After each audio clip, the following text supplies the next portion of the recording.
I was barely through the front doors of Ridgewell Technologies when Stephen Kearns leaned against the glass partition of his corner office, smirk already in place. "Good to have you back, Caleb. Just remember, you're easily replaceable. Not welcome back. Not how was your trip. Just that. My name's Caleb Morton.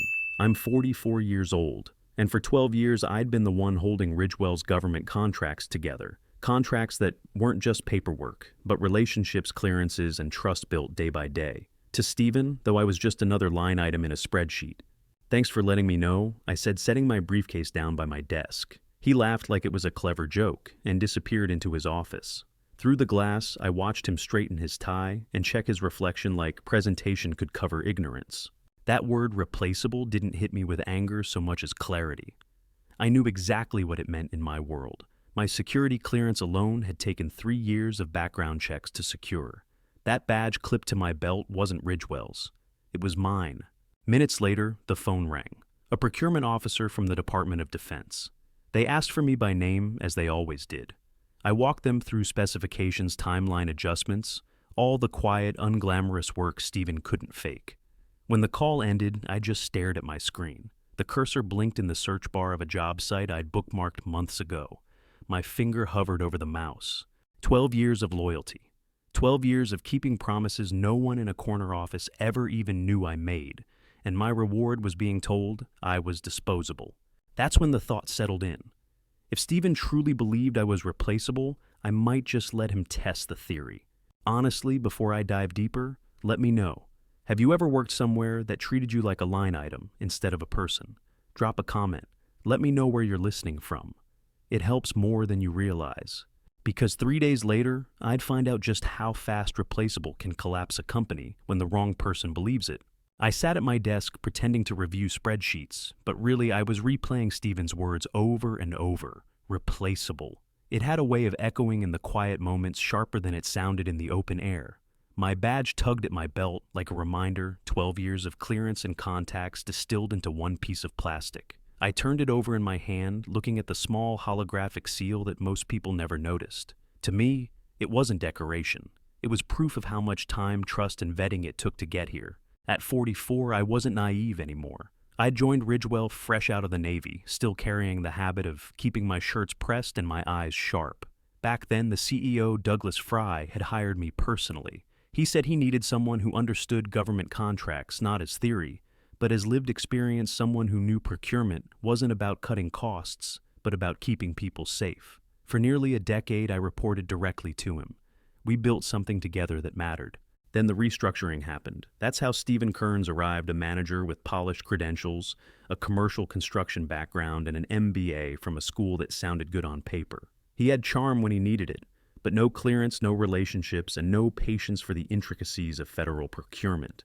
"Process slows innovation," he said once in a meeting, as if the Pentagon would bend timelines to suit his sales pitch. I remember Douglas frowning, but saying nothing. That should have been the first warning sign. The contrast became obvious almost immediately. My calls with procurement officers were long, technical, and personal. They'd ask about my family, then dive into specifications with the confidence that I wouldn't cut corners. Meanwhile, Stephen breezed in and out of meetings, pushing PowerPoints that emphasized efficiency and margins. He didn't realize efficiency doesn't mean much when you're installing radar systems on a tight national security timeline. The worst part wasn't watching him take credit. It was watching him believe it. In management updates, he framed every contract renewal as his vision for growth. When Douglas praised him for professionalizing the government division, I bit my tongue. Professionalizing, I'd spent 12 years teaching procurement officers to trust our timelines more than the competition's promises. That wasn't paperwork. That was earned confidence. I'd told myself loyalty still mattered. I'd told myself Douglas would see through Stephen eventually. But when Stephen smirked at me that morning, the illusion cracked. 2 days later, I was parked in my truck outside Ridgewell's office, debating whether to step inside when my phone buzzed. It was a text from Claudia Serrano, CEO of Keystone Partners, our fiercest competitor. We'd spoken briefly at a defense industry conference months earlier, just networking. She'd hinted that Keystone was looking for someone with my background, but I'd waved it off. Loyalty, I'd said. Now her message was blunt. Still interested in talking? Call me today. Claudia. I didn't call right away. Instead, I stared through the windshield at the Ridgewell building. I thought about Brian Holt, one of the few operations managers who still understood what I actually did. I thought about the colonels who asked for me by name, not Ridgewell's. And I thought about the procurement officers who knew that a single missed timeline could ripple across entire defense projects. Replaceable. By noon, I had Claudia on the line. She didn't bother with small talk.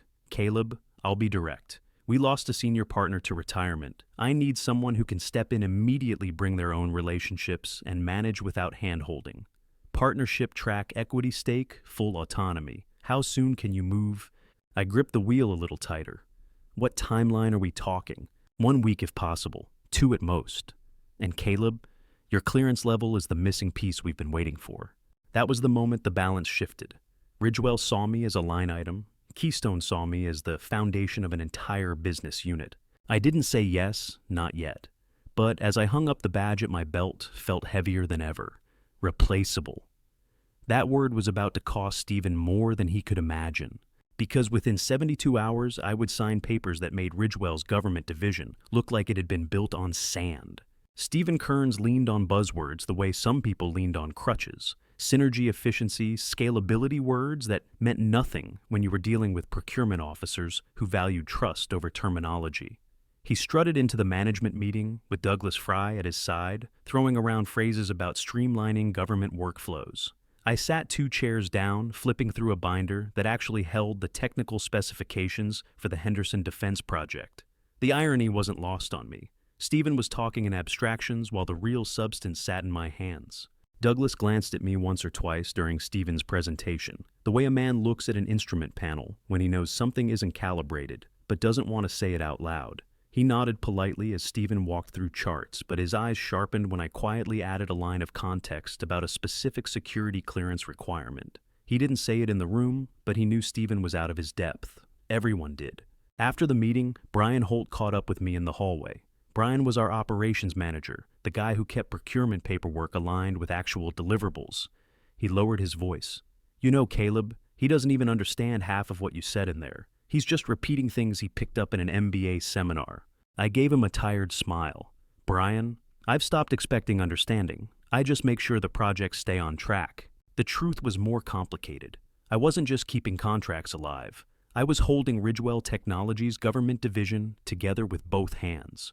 One mistake in a technical spec, one misstep in compliance paperwork, and we wouldn't just lose a deal, we'd risk being shut out of defense contracts altogether. Stephen didn't get that. To him, a procurement officer was just another stakeholder. To me, they were people I'd sat across from for a decade, people who needed to know I'd guard every detail like national security depended on it, because sometimes it did. Later that evening, I sat in my office with the contract binders still open. My clearance badge rested on the desk, the plastic catching the fluorescent light. I'd carried that badge for years, and it represented more than access, it was trust made tangible. It struck me in that quiet moment how fragile the whole arrangement was.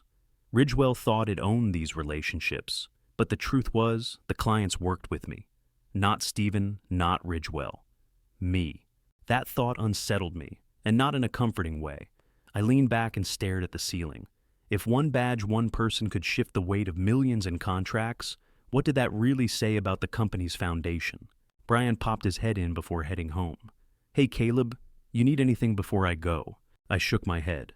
No, just keep the paperwork trail clean. It's going to matter sooner than people think. He hesitated. You sound like you're expecting a storm. I smiled faintly. Let's just say the weather's changing. When he left, I closed the binder and slid the badge back onto my belt. The weight of it felt different that night. Heavier somehow. Maybe because I knew that sooner or later, Stephen's illusions of control would collide with the reality that contracts don't run on slogans. They run on the trust one person builds and one careless insult could break. And Stephen had already thrown the first one. The only question was how much longer Ridgewell could afford to pretend it didn't matter. The resignation letter was only 2 sentences. Effective immediately, I resigned my position as contracts director at Ridgewell Technologies. Thank you for the opportunity. 12 years reduced to a sheet of company letterhead. No theatrics, no speeches, just clarity. I carried the envelope to Douglas Fry's office. His assistant wasn't in yet, so I walked straight in. Douglas was bent over slides Stephen Kearns had prepared bullet points about efficiency metrics glowing across the screen. I set the envelope on his desk. He looked up confused. "What's this, Caleb?" My resignation, effective immediately. His eyes flicked from the envelope to the badge clipped at my belt, the little plastic rectangle catching the morning light. "This is sudden. Let's talk." "Nothing sudden about it," I said evenly. "You trusted the wrong person. Stephen thinks government contracts are interchangeable. He thinks I'm, what was the word, replaceable. I can't work under that delusion anymore." Douglas's jaw tightened. "You know how critical the Henderson project is. If you walk away now," I cut him off, "then you'll find out just how replaceable I really am." I left the envelope on his desk and walked out. In the hall, Brian Holt caught up with me. "You actually did it, didn't you?" I nodded. "It's done." He exhaled. "Stephen's going to implode when he realizes what this means." I lowered my voice. "Keep the compliance trail clean. When the audits come, and they will, you'll want every document tight." He gave me a grim nod. He understood. Back in my office, I packed 3 boxes, one for personal things, one for manuals. I'd bought myself one for notes. The binder stayed on Ridgewell's shelf where it belonged. The badge, though, that came with me. When I clipped it back onto my belt, the snap echoed in the empty office. A small sound, but sharp enough to feel final. By noon, I was in a corner office at Keystone Partners. Claudia Serrano shook my hand firmly.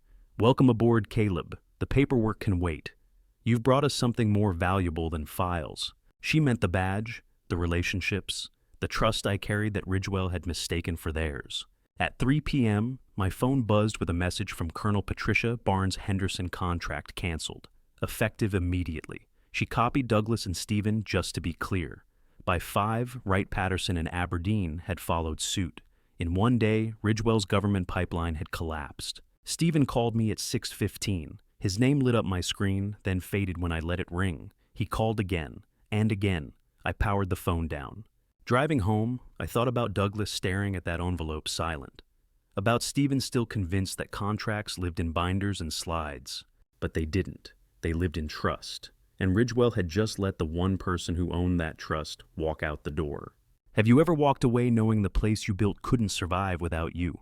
That was the moment I did. Because when I clipped that badge onto my belt at Keystone Ridgewell, didn't just lose an employee, they lost their government business. The morning after I left Ridgewell Technologies, my phone lit up with messages before sunrise. Most I ignored, but one from Brian Holt caught my attention. Stephen called an emergency meeting. He's telling Fry the cancellations are just a temporary procurement delay. I almost laughed. Procurement delay. That was the kind of excuse you used when a shipment of office chairs didn't arrive on time. Not when 3 Department of Defense contracts worth over $40 million evaporated overnight.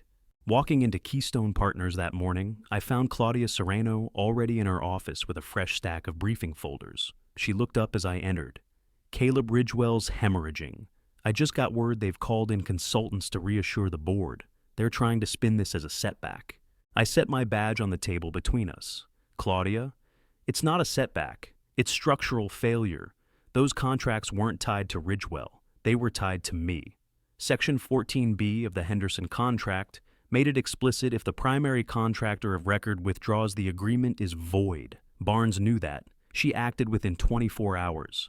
She nodded, flipping a folder open. "And now they're acting in our direction." 3 RFPs redirected to Keystone before 9 a.m. This isn't just fallout, it's transfer of ownership. Meanwhile, Stephen Kearns was still trying to pretend he had control. Brian forwarded me a snippet of an internal memo Stephen had written to staff. "Our government division is undergoing a strategic pivot. These cancellations should not be interpreted as permanent losses, but as opportunities to refine our portfolio." I read the line twice, shaking my head. A strategic pivot, that was MBA code for, "We're collapsing, but I don't know how to admit it." By mid-afternoon, Douglas Fry called me. I let it ring 3 times before answering. "Caleb, we need to talk. This is bigger than you and Stephen. We're losing ground fast. The board's asking questions." I kept my voice calm. "Douglas, the questions should have been asked 3 years ago when you put Stephen in charge of something he didn't understand." He tried to soften his tone. "Maybe mistakes were made, but surely you don't want to see Ridgewell fail completely." For a second, I felt it a flicker of doubt. 12 years is a long time to just cut away. A part of me still wished Douglas had seen the truth, sooner had trusted the person who actually carried the division. I leaned back, staring out at Keystone's skyline view. I don't want to see it, Douglas, but I will, because you believed contracts lived in spreadsheets when they actually lived in people, and those people don't trust Stephen, they trust me. There was a long silence, then a quiet plea. What would it take for you to come back? I thought of the late nights years earlier, answering 2 a.m. calls from colonels because deadlines couldn't wait while Stephen was still sleeping through his MBA case studies. The contrast was almost absurd. "You don't have anything left to offer me," I said, and I hung up before he could respond. That evening, Claudia walked me through Keystone's expansion plan. "We're not just absorbing Ridgewell's contracts, we're building an entirely new division on your foundation." She tapped the binder I'd carried over my personal notes, years of details about officers' timelines, quirks of the process. "This," she said, "is worth more than every slide deck Stephen ever produced." She was right. For 12 years, I'd let Ridgewell borrow my credibility. Now, it belonged to me again. Honestly, if you've ever watched someone take credit for your work while you kept the entire system alive in silence, you understand what I'm saying right now. If that resonates, hit the like button or share your own story in the comments. It helps more than you realize. The irony was brutal. Stephen had spent years convincing Douglas that he was professionalizing the government division. Yet within 48 hours of my resignation, that same division no longer existed. Ridgewell still had desks, computers, and a shiny binder of forecasts. But they didn't have clearance, they didn't have trust, and they didn't have me. Because in government contracting, relationships aren't interchangeable. They're earned name by name, handshake by handshake. Ridgewell thought they owned those. They didn't. They rented them from me, and the lease had expired. By the third day, the facade started to crack. Ridgewell Technologies had called in outside consultants to calm the board, but consultants can't rebuild trust that no longer exists. Brian Holt sent me a screenshot from an internal Slack thread redacted, except for the essentials. One director had written, "If termination clauses allow clients to void contracts based on personnel change, why weren't we informed?" Another replied, "Because Kearns insisted relationships were non-essential assets." Reading those lines, I almost felt sorry for them. Almost. That morning, Douglas Fry called again. His voice carried a tightness I hadn't heard before. "Caleb, the board is restless. They want explanations, not excuses. Stephen's losing credibility by the hour." "Douglas, I said you hired consultants to explain why $50 million disappeared in 72 hours. Did they tell you the truth?" He paused. "That you were the division." I didn't answer right away. Part of me wanted to remind him how many times I'd sat across from him, binder open, walking through timelines he never questioned. Another part of me wondered why it took a collapse to make him admit what he already knew. Meanwhile, Claudia Serrano moved fast. She'd scheduled back-to-back meetings with procurement officers who had canceled Ridgewell contracts. Each one came prepared to shift directly into Keystone's portfolio. It wasn't negotiation, it was transfer. At one point, she leaned across the table and said, quietly, "Caleb, they aren't just following you, they're fleeing Stephen." And she was right. By late afternoon, Brian called me from his personal phone. "You won't believe this." Stephen tried to reassure the staff that all government projects are still viable. Then one of the directors asked him to explain Section 14B of the Henderson contract. He froze, Caleb. He didn't even know it existed. I closed my eyes, letting the image settle. The man who had smirked at me about being replaceable was now choking on a clause any mid-level contracts manager could have cited in their sleep. "Brian," I asked quietly, "what's the mood inside?" Half the staff are polishing their resumes. The other half are waiting for the board to make a move. People know the division's finished. That night, I stayed late at Keystone, reviewing compliance logs with Claudia. She tapped a page where 3 new proposals were marked, Priority Accelerated. These should have been Ridgewell's renewals. Now they're ours. I nodded, though part of me was unsettled. For 12 years, I'd convinced myself I was building something that would outlast me. Now, I saw the truth. Ridgewell hadn't owned any of it. They'd just been the shell around my relationships. And in that silence, a memory surfaced I couldn't shake 3 winters ago, sitting alone at 2 a.m. in Ridgewell's office, answering procurement calls while the building was dark. Stephen had breezed in the next morning, fresh from sleep, and presented my work as his update. Fry had nodded. No one asked why I looked exhausted. It raised a question I didn't like admitting out loud. Had I stayed too long? Should I have left earlier before? Ridgewell mistook my sacrifice for their stability. Honestly, have you ever looked back and realized loyalty cost you years? You'll never get back. That was me staring at those logs. Still, regret didn't stop the momentum. Claudia leaned back in her chair. Caleb, tomorrow I'm briefing the board. They want to see you. Keystone's board. She smiled. No, Ridgewell's. Fries asked us to present an acquisition proposal. He won't admit it, but the board is forcing his hand. For a moment, I just sat there in silence. Ridgewell had gone from dismissing me as replaceable to begging the competitor I'd joined to absorb what was left of them. When I finally spoke, my voice was steady. Claudia, if we do this, I want one thing made clear. Stephen Kearns doesn't walk away untouched. He created this collapse. He needs to own it. She gave me a look that was equal parts pragmatic and fierce. Don't worry, Caleb. Tomorrow the board will know exactly who cost them their government business. The boardroom at Ridgewell Technologies had always smelled faintly of leather and old ambition. I hadn't sat at that table in months, but walking back in as a guest, not an employee, was something I never imagined I'd do. Claudia Serrano was beside me, calm as ever, with a portfolio under her arm. She was here as Keystone's CEO, the potential acquirer. I was here because every government relationship Ridgewell once claimed still orbited around me, whether they admitted it or not. Douglas Fry opened the meeting with his usual polished tone, though the edges were frayed. We're here to discuss the future of Ridgewell's government division. Claudia and Caleb have graciously agreed to present options. Stephen Kearns sat 2 seats down, jaw-tight eyes flicking between me and Claudia. He didn't speak, which was unusual. He always loved the sound of his own theories. Claudia began, her voice precise. Keystone is prepared to absorb Ridgewell's existing government contracts and personnel provided the board agrees to a structured acquisition. This isn't charity. It's a transfer of function already happening informally. The clients have made their position clear. One director leaned forward. We've lost $50 million in annual revenue in less than 2 weeks. Are you saying this collapse is permanent? I cleared my throat, choosing my words carefully. Permanent, unless you believe Stephen Kearns can rebuild trust with procurement officers who won't return his calls. Section 14B of the Henderson contract made it clear the agreement is void if the primary contractor of record withdraws. That withdrawal was me. The cancellations weren't tactical, they were procedural enforceable under federal contracting law.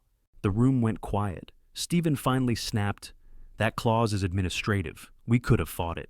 I turned my head toward him, calm. "Stephen, you didn't even know it existed until a director shoved it in your face last week." The silence that followed was heavier than any argument. Brian Holt had been invited as an observer. He broke it with a measured tone. "I've worked alongside Caleb for years. Every contract in this division carried his fingerprints. Pretending otherwise is what brought us here." One of the board members muttered, "So, we bet the future of this company on the wrong man." Douglas tried to smooth the edges. "We're not here to litigate past decisions. We need solutions." But even his voice carried resignation. Claudia slid her portfolio across the table. "Keystone's proposal is straightforward. We take on all active and pending government contracts. Ridgewell provides administrative support during transition. Revenue share in Keystone's favor, 60-40. In plain terms, this preserves some value for Ridgewell, instead of watching the division evaporate entirely." Stephen's hands clenched into fists. "This is extortion. You're exploiting a temporary disruption." I leaned forward slightly. "No, Stephen. This is the cost of arrogance. You told me I was easily replaceable, and now the board is discovering how expensive those words really were." His face flushed red. For once he didn't have a retort. The directors whispered among themselves, a rustle of paper, as one of them held up last quarter's audit notes. "These flagged your lack of clearance access months ago. Why wasn't that addressed?" Stephen stammered, but no answer came. As I watched, I couldn't stop the thought from surfacing. Maybe I'd stayed too long, waiting for this board to see what was in front of them. I remembered one winter night at 2 a.m., still in the office fielding procurement calls, while Stephen slept soundly at home. The next morning, he presented my work as his update, and Fry nodded without a single question. Claudia caught my eye, then redirected the conversation. "Keystone is prepared to formalize this transfer immediately. But, let's be clear, the longer Ridgewell hesitates, the less value remains to preserve." Douglas rubbed his temples. "Caleb, if we move forward with this, will you personally manage the transition?" I paused. Part of me wanted to say no, to let Ridgewell choke on its own mistakes. But the strategist in me knew that managing the transition would cement Keystone's credibility and close the door on Stephen's career once and for all. "I'll manage it," I said, "but not for Ridgewell, for the clients. They deserve continuity, and they deserve competence." Claudia glanced at me, a flicker of approval in her eyes. She knew what I was doing, shifting the narrative so the board couldn't paint me as vindictive. This wasn't revenge dressed as destruction. It was competence replacing negligence. The chairwoman of the board finally spoke. "We'll need to review the financials, but it's clear Ridgewell cannot sustain its government division independently. Mr. Kearns, your leadership has been insufficient." Stephen's eyes darted around the table, desperate for support. None came. Even Douglas didn't speak up for him. As the meeting adjourned, I caught Stephen's glare. For the first time, I saw fear there. He wasn't just losing contracts, he was losing the illusion that he'd ever been in control. Walking out with Claudia, I felt the weight of my badge at my belt.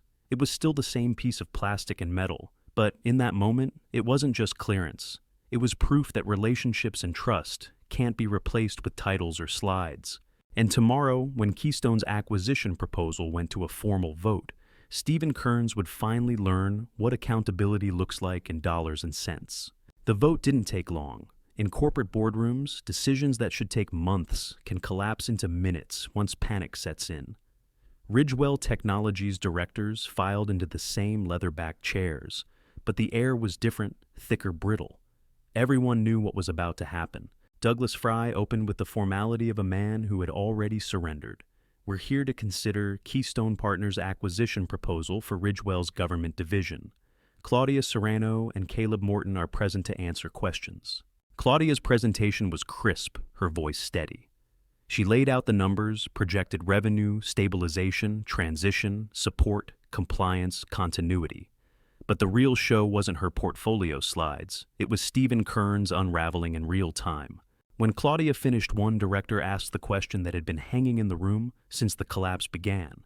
"Mr. Kearns, can you explain how $50 million in active contracts disappeared in less than 2 weeks?" Stephen straightened his tie, his voice defensive. These cancellations were overreactions, temporary disruptions. With time, those relationships can be rebuilt. A second director cut him off. Colonel Barnes sent a formal letter stating, "She will not work with Ridgewell unless Mr. Morton manages the contract personally." That doesn't sound temporary. All eyes turned to me. I didn't gloat. I simply said, "Colonel Barnes is not alone." Wright-Patterson and Aberdeen issued identical notices. Section 14B gave them the authority to terminate, and they exercised it immediately. This isn't about disruption. It's about trust they no longer extend to Ridgewell. Stephen's face reddened. "This is sabotage." Caleb took our intellectual property and handed it to Keystone. That's when Brian Holt spoke up from the back of the room. He hadn't been invited to the table, but the chairwoman waved him forward. With respect, Brian said evenly, "Caleb didn't take anything. He built it. Every contract in that division existed because of him. Ridgewell didn't lose assets, it lost the one person holding them together." The words landed like a gavel. Douglas finally admitted what he had resisted for years. We underestimated how much of our government division rested on Caleb's relationships and expertise. That was a mistake, and it falls on leadership. His eyes flicked to Stephen. The chairwoman cleared her throat. "We'll proceed to vote on the acquisition. Let the minutes show this as Resolution 2219. One by one, hands rose around the table. Unanimous. Keystone would absorb Ridgewell's government contracts, staff, and operations.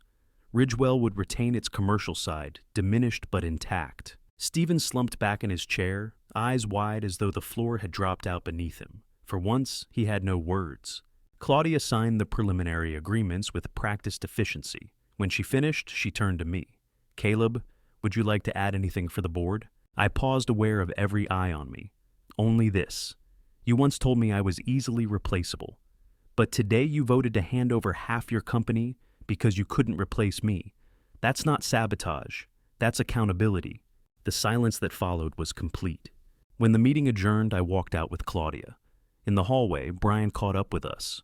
"You should have seen his face, Caleb. He's finished." I gave a small nod. He finished himself. All I did was stop carrying him. That night alone in my office at Keystone, I unpinned my Ridgewell badge for the last time and set it on the desk. For years, it had been a symbol of clearance and trust. Now, it was just plastic stripped of meaning. My Keystone badge clipped at my belt carried the real weight, the clients, the contracts, the future. Still, I sat staring at the old badge longer than I expected. Loyalty had cost me years, and for what a company that couldn't see the truth until it was too late. I thought about those winter nights when I stayed past 2 a.m., answering procurement calls while the building was dark, only to watch Stephen present my work as his own the next morning. Fry nodded, and no one asked why I looked exhausted. That was Ridgewell's truth all along. If you've ever given too much of yourself to a place that didn't deserve it, you know that feeling. The anger, the regret, the relief. It's a mix you don't forget. The next morning, Claudia texted me a single-line formal papers filed. Acquisition complete. And with that, Stephen Kearns went from strutting boss to corporate cautionary tale. His name was already circulating in procurement circles, whispered as the man who burned $50 million in contracts by mistaking arrogance for leadership. But for me, it was never just about watching him fall. It was about proving that competence and loyalty outlast ego and reclaiming the years Ridgewell had wasted. By the time the acquisition papers were filed, Ridgewell's government division was history. But Stephen Kearns was still clinging to the wreckage like a man trying to stay afloat after the ship had already sunk. Brian Holt forwarded me a memo that made the rounds inside Ridgewell the following week. It was written in Stephen's familiar bluster, strategic restructuring, temporary turbulence, renewed focus on commercial markets. The kind of corporate language designed to disguise failure as reinvention. But buried at the bottom was the line that told the truth. Government division functions to be transferred to Keystone Partners effective immediately. I almost felt sorry for him. Almost. Word travels fast in procurement circles. Within days, Stephen's name was being whispered in offices from Huntsville to Wright-Patterson. The manager who didn't understand Section 14B, the executive who lost $50 million in contracts in 2 weeks. His reputation wasn't just damaged, it was radioactive. Douglas Fry tried to contain the fallout, but even he couldn't hold back the tide. I heard through Claudia Serrano that Ridgewell's board had stripped Stephen of all oversight authority and reassigned him to special projects. Everyone in this industry knows what that means, a placeholder title for someone waiting to be fired. One afternoon, Douglas called me directly. His voice carried a hollow edge. Caleb, the board is preparing Stephen's exit package. They've asked me if I think he can still land anywhere else in the sector. I didn't answer immediately. I remembered the way Stephen had smirked at me in the hallway, telling me I was easily replaceable. The late nights he'd claimed credit for. The contracts he'd treated like generic purchase orders instead of fragile relationships built over years. Douglas, I said, finally you can package him however you like. But government contracting runs on memory, and the memory of Stephen Kearns is already written. There was a pause. Then Douglas sighed. That's what I was afraid of. The truth was, Stephen had never understood the weight of this business. He thought contracts were about numbers. He never realized they were about trust. Trust that couldn't be faked or rushed. Trust that lived in clearances and binders full of specifications and the quiet understanding between officers who knew you'd deliver when no one else could. At Keystone, the contrast couldn't have been sharper. Claudia pushed through 3 accelerated proposals in as many weeks. Procurement officers I'd worked with for years signed on without hesitation. Colonel Barnes even called me personally to say, "Caleb, this transition is the smoothest we've ever had. Ridgewell's loss is our gain." Her words landed harder than I expected. For 12 years, I'd believed I was working for Ridgewell. But hearing her now, I realized the truth. I'd only ever been working for the people who trusted me. The company was incidental. The badge had just been the veneer. That realization was the pivot point. My revenge wasn't about watching Stephen fail. That was incidental collateral. My real motive was proving once and for all that competence and loyalty matter more than ego and titles. That the years I'd spent sacrificing sleep and weekends had value, even if Ridgewell never saw it. Stephen's unraveling was just the consequence of his blindness. Brian called me one evening from his Ridgewell office phone. He's unraveling Caleb. He storms into meetings, tries to insist the government division was a distraction anyway. People nod, but no one believes him. He looks smaller every day. I turned my chair slightly, feeling the cool weight of my Keystone badge at my belt. It was a quiet reminder that trust follows the person, not the logo on the door. Stephen had never understood that, and now it was too late for him to learn. That's what happens, I said. When a man convinces himself the mirror is the window, he thought he was looking at the market. Really, he was only ever looking at his own reflection. Brian didn't laugh, but I could hear the grim agreement in his silence. In quieter moments, I thought about the irony. Stephen had called me replaceable, but here I was, not only intact, but stronger, while he was the one, no one wanted the one, whose name had become a warning label. It raised a question I kept turning over in my head. Had I really wanted revenge, or had I wanted recognition? Maybe both, but the recognition mattered more, because revenge fades. Respect lasts. If you've ever been dismissed by someone who thought your work was disposable, you know the quiet satisfaction of proving them wrong, not with shouting, not with drama, but with results they can't deny. That was my reality now. Still, I couldn't shake the feeling that something remained unfinished. Stephen had been stripped of his power, yes. His reputation was scorched, yes. But there was one last piece left to fall, and I knew it was coming. And when it did, Ridgewell wouldn't be the only company forced to reckon with what Stephen had destroyed. Stephen Kearns' official termination came 2 weeks after the acquisition papers were signed. Ridgewell filed it under leadership, restructuring the same sterile label companies use when they want to bury the truth. But there's no hiding in an industry this small. Procurement officers talk, contractors talk, word spreads. Brian Holt sent me the HR email that went out internally. Effective immediately, Stephen Kearns will be leaving Ridgewell Technologies. We thank him for his service and wish him well in future endeavors. The kind of hollow phrasing that means the opposite of what it says. But the real kicker wasn't the email. It was the audit log attached to the board's Resolution 2220. The document made it clear Stephen had been removed due to failure to meet compliance obligations and failure to protect active contractual relationships. In plain English, he had tanked $50 million in revenue and was personally responsible. That's the kind of scarlet letter you don't come back from. I stared at that audit note longer than I expected. For years, Stephen had told me I was disposable, and now his name was immortalized in Ridgewell's own records as the reason their government division collapsed. Douglas Fry called me the same evening. "It's done," he said, sounding older than I remembered. "The board voted unanimously to terminate his contract.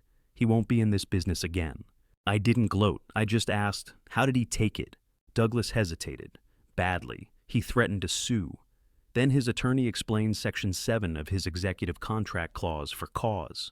No severance, no equity, nothing. It was brutal, but it was also fair. Stephen had played the arrogance game for too long, convinced credentials and corner offices would shield him. But policy doesn't bend to ego, not when contracts collapse in writing. Claudia Serrano forwarded me a note later that week from one of her contacts at Huntsville. It was short. "We heard about Stephen. Cautionary tale. Glad you're at Keystone now." The industry had already written him off, moving on, as if he'd never existed. And yet, I kept thinking about the badge. My Ridgewell ID still sat in the drawer of my Keystone desk, stripped of clearance, just a piece of plastic now. It reminded me of how long I'd carried loyalty like a burden, and how quickly that loyalty had been dismissed with a smirk and 11 words. "You're easily replaceable." I turned the badge over in my hand that night and realized something. My revenge wasn't about destroying Stephen, not really. It was about making sure those years meant something. That the boardrooms, the late nights, the binders, the missed weekends, all of it was recognized, even if only by the silence that followed his fall. Brian called again a few days later, this time laughing under his breath. "He's been blacklisted, Caleb. Every contractor he's applied to has called me for a reference. They don't even bother anymore once they hear his name. It's over." I leaned back in my chair, looking out at Keystone's skyline view. That's the thing about this business. Clearances can be earned back. Trust can't. Brian was quiet for a long time. "You got what you wanted, didn't you?" I didn't answer right away, because the truth was complicated. I wanted Ridgewell to feel the weight of underestimating me. I wanted Stephen to learn that arrogance carries a price. But deeper than that, I wanted to reclaim the years they had stolen, years of competence dismissed as routine, years of sacrifices unseen.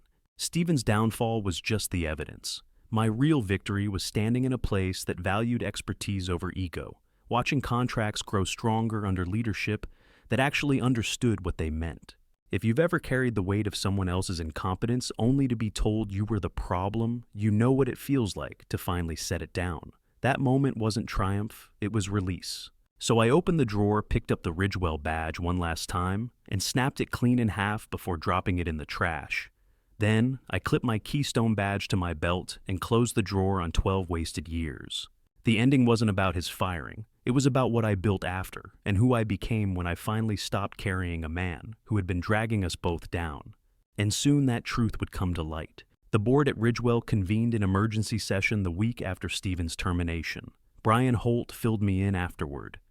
6 hours behind closed doors, directors parsing through contracts that no longer existed, debating how to explain a collapse already written in the ledgers.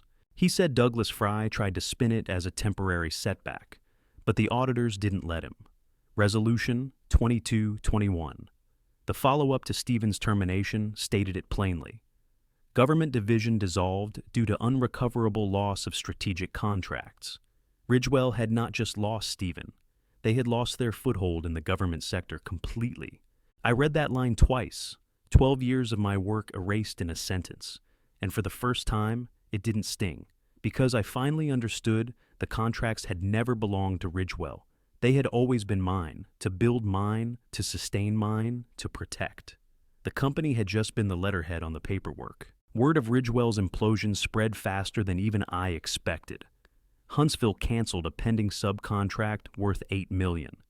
Wright-Patterson closed its books on a radar expansion Ridgewell had been counting on, and Aberdeen. They didn't just cancel. They issued a formal notice citing loss of continuity in key personnel. That was their polite way of saying, without Caleb Morton, there is no deal. Douglas called me late one night, his voice ragged. Caleb, the board is asking if there's any way you'd consider consulting, even short-term. They're desperate to stabilize. I let the silence sit for a beat. Then I said, Douglas, I already consulted. For 12 years. And Ridgewell ignored every warning I gave. You put Stephen in charge, and now you're standing in the crater he left. He tried again. The directors want to make this right. Equity, a seat at the table, whatever it takes. I looked at the Keystone skyline glowing outside my window. You can't buy back trust, and you can't buy back time. Ridgewell had both, and squandered them. The line went quiet, then Douglas exhaled. I suppose that's our answer. It was. Claudia Serrano called me the next morning.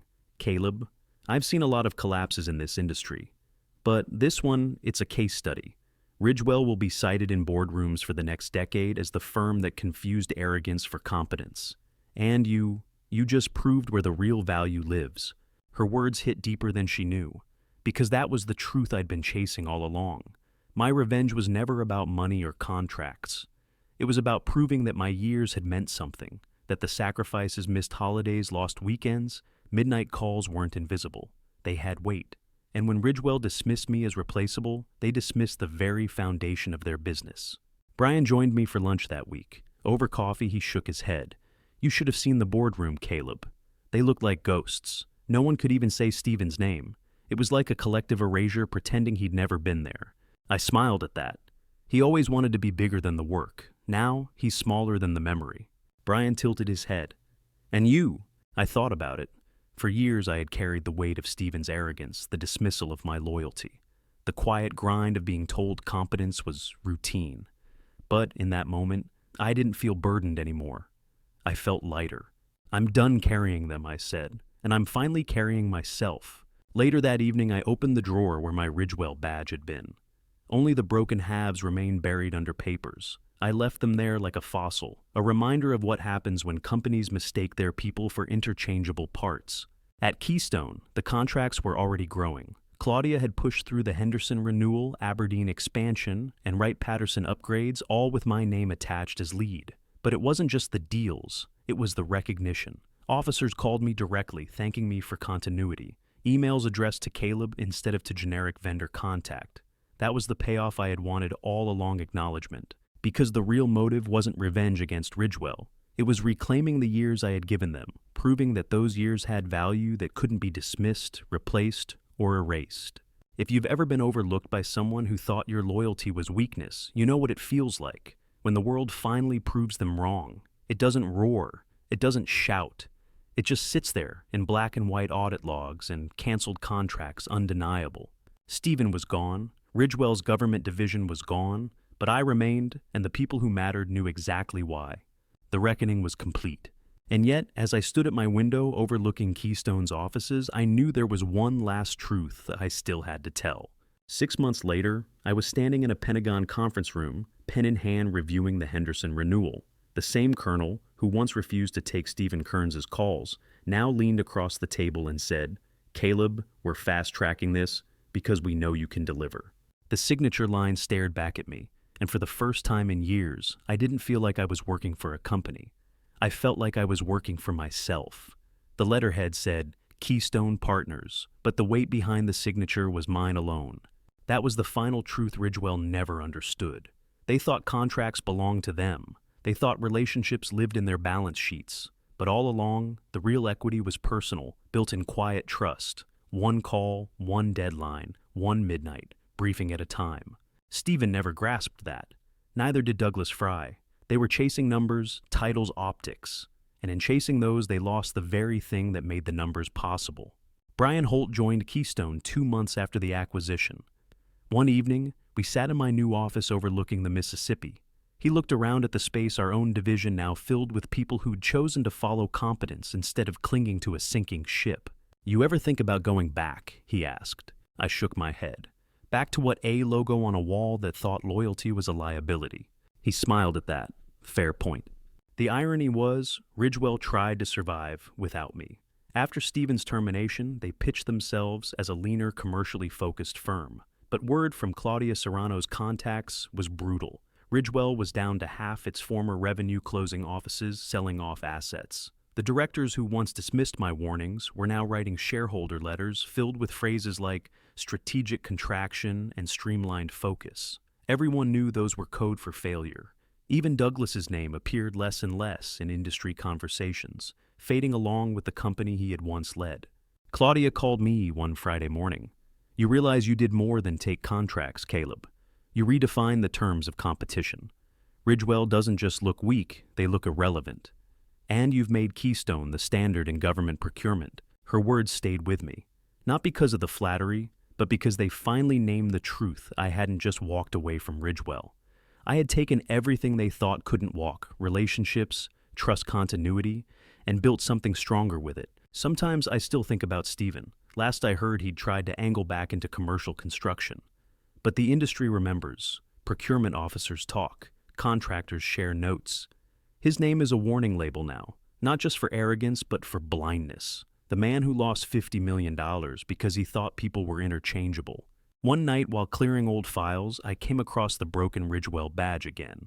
I thought I'd thrown it away the night I snapped it in half, but the pieces had slipped under a stack of folders, the same stack that used to hold my old Ridgewell binders. For a second, I just stared at it, realizing why I hadn't tossed it out completely. The halves weren't a relic of bitterness. They were proof.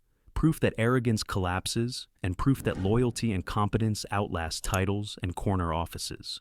If you've ever been told you don't matter, that your work is routine, that you are replaceable, remember, this trust doesn't live in logos. It lives in the person who shows up, delivers, and keeps showing up long after the speeches end. That's why I was standing in that Pentagon room, signing a renewal Ridgewell once claimed as their crown jewel. The real ending wasn't Stephen's firing. It wasn't even Ridgewell's collapse. The real ending was me realizing I'd never been replaceable, not once. And the day Ridgewell forgot that they sealed their own fate. So I set the badge halves back in the drawer, right where the old Ridgewell binder used to sit, and clipped the Keystone one to my belt. Outside my office, the skyline glowed with possibility. And for the first time in a long time, I wasn't carrying anyone else's incompetence. I was carrying only my own future.